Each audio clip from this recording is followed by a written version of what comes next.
Healthy personality, इसका 7वां part है। स्वस्थ व्यक्तित्व का 7वां हिस्सा है।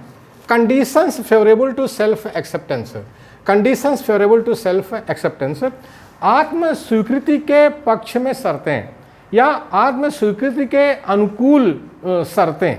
तो क्या क्या शर्तें हैं? ऐसे 10 शर्तें हैं।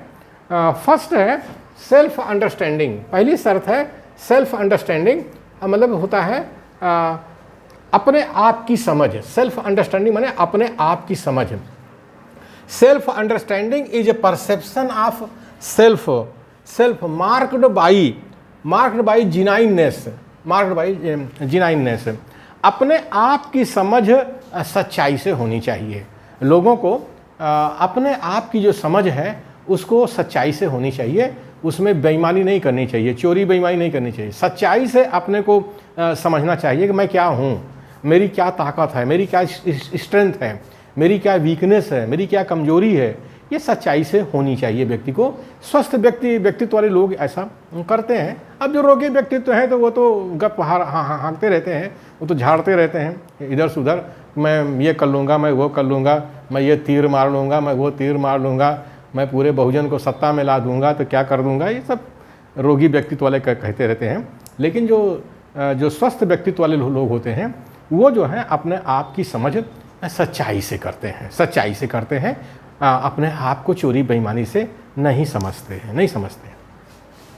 लैक ऑफ सेल्फ अंडरस्टैंडिंग में come from stupidity or ignorance, अपने आप की समझ का अभाव, अपने आप की समझ का अभाव मूर्खता अथवा अज्ञान के कारण होता है। जो लोग अपने आप को सही ढंग से नहीं समझ पाते हैं उसका कारण एक तो मूर्खता होती है और दूसरे अज्ञान होता है, या मूर्खता के कारण या अज्ञान के कारण।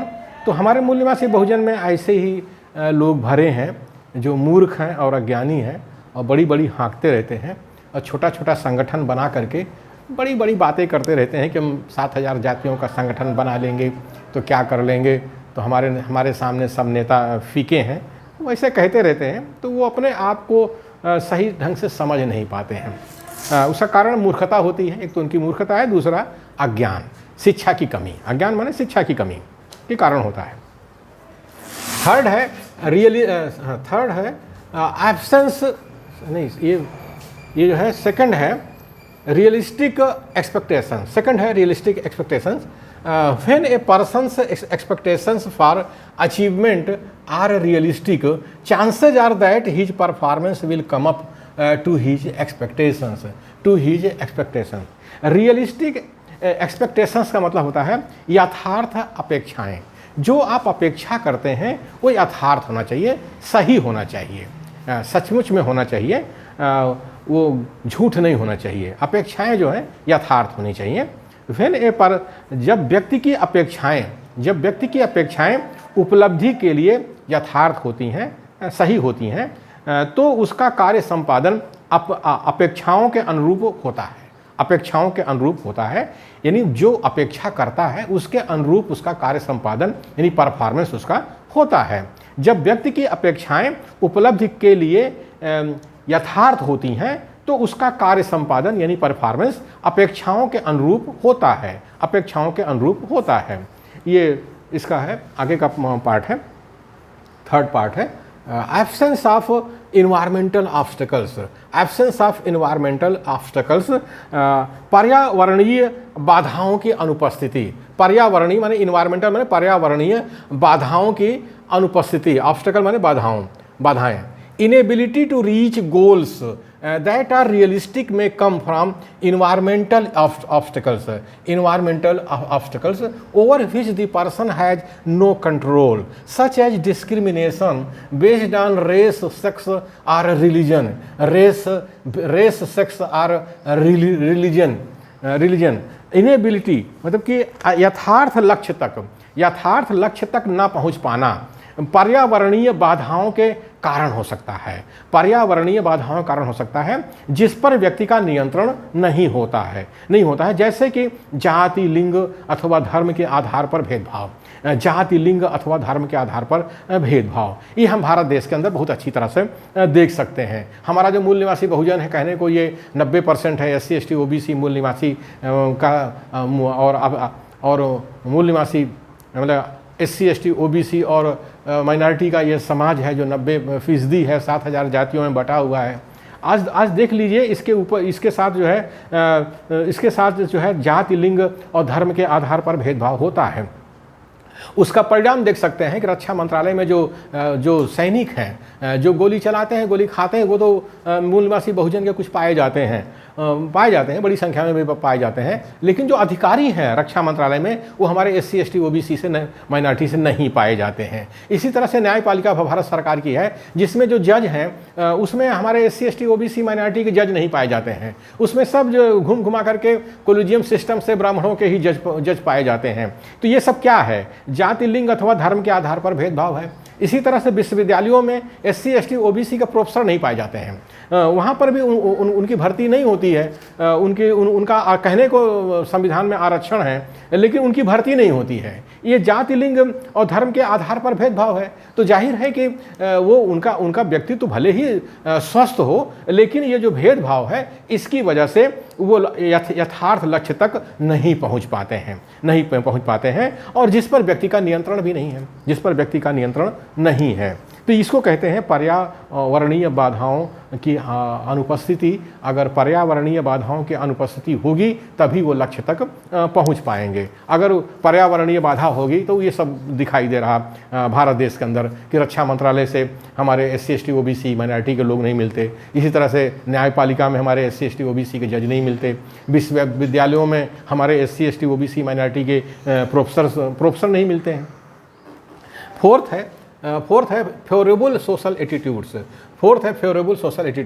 The person who experiences favourable social attitudes can be expected to be self acceptant.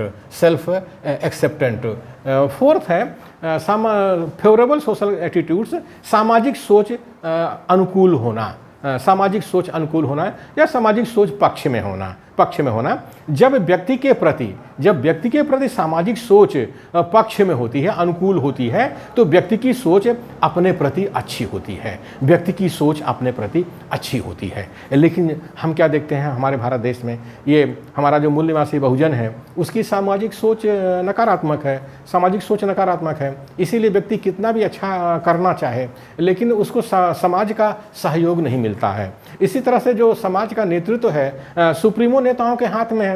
Supremo जो है तानाशाह होता है, वो खुद जो है रोगी व्यक्तित्व वाला होता है, तो वो भी जो है अच्छे लोगों को संगठन में प्रश्रय नहीं देता है, बल्कि चमचे, भगत, दलाल और भड़ुओं को लेकर के वो अपनी पार्टी चलाता है और बड़ी हाँकता है, और सब जेल जा रहे हैं। अब तो सब जेल जा रहे हैं सुप्रीमो नेता। तो सामाजिक सोच पक्ष में होना चाहिए स्वस्थ व्यक्तित्व के लिए। जब व्यक्ति के प्रति सामाजिक सोच पक्ष में होती है, यानी अनुकूल होती है, तो व्यक्ति की सोच अपने प्रति अच्छी होती है, यानी स्वस्थ व्यक्तित्व बनता है। लेकिन हमारे मूल निवासी बहुजन में ये बहुत बड़ी समस्या है। फिफ्थ है absence of severe emotional stress. इसका मतलब होता है घोर संवेग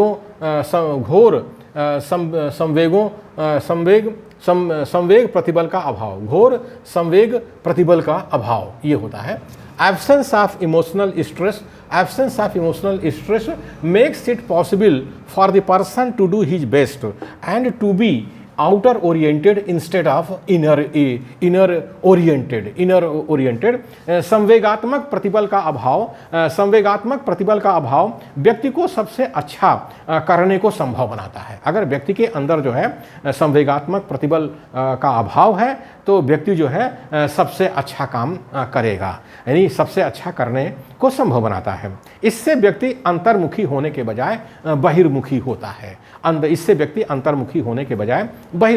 है। यानी जिस व्यक्ति के अंदर स्ट्रेस होता है, इमोशनल स्ट्रेस होता है, वो अंतर्मुखी होता है, यानी इनर ओरिएंटेड होता है, यानी वो सामाजिक नहीं होता है, वो अपने में खोया रहता है, उसकी अपनी दुनिया अलग हो जाती है। और जिसके अंदर जो है संवेगात्मक प्रतिबल का अभाव अभाव होता है वो व्यक्ति बहिर्मुखी होता है। यानी जिसके अंदर संवेगात्मक प्रतिबल होता है वो अंतर्मुखी होता है, और जिसके अंदर संवेगात्मक प्रतिबल नहीं होता है वो बहिर्मुखी होता है। बहिर्मुखी मतलब वो सामाजिक होता है, लोगों से मिलना जुलना पसंद करता है, मिलनसार होता है, और सामाजिक कार्य के लिए सांगठनिक कार्य के लिए आउटर ओरिएंटेड लोग चाहिए। और हमारे मूल निवासी बहुजन की यही समस्या है, क्योंकि यहाँ रोगी व्यक्तित्व वाले ज़्यादा हैं तो लोग इनर ओरिएंटेड हैं, यानी वो अपनी दुनिया में खोए रहते हैं, समाज के प्रति नहीं सोचते हैं। कहने को 90% ये मूल निवासी बहुजन का समाज है, लेकिन सामाजिक कार्यकर्ता, राजनीतिक कार्यकर्ता,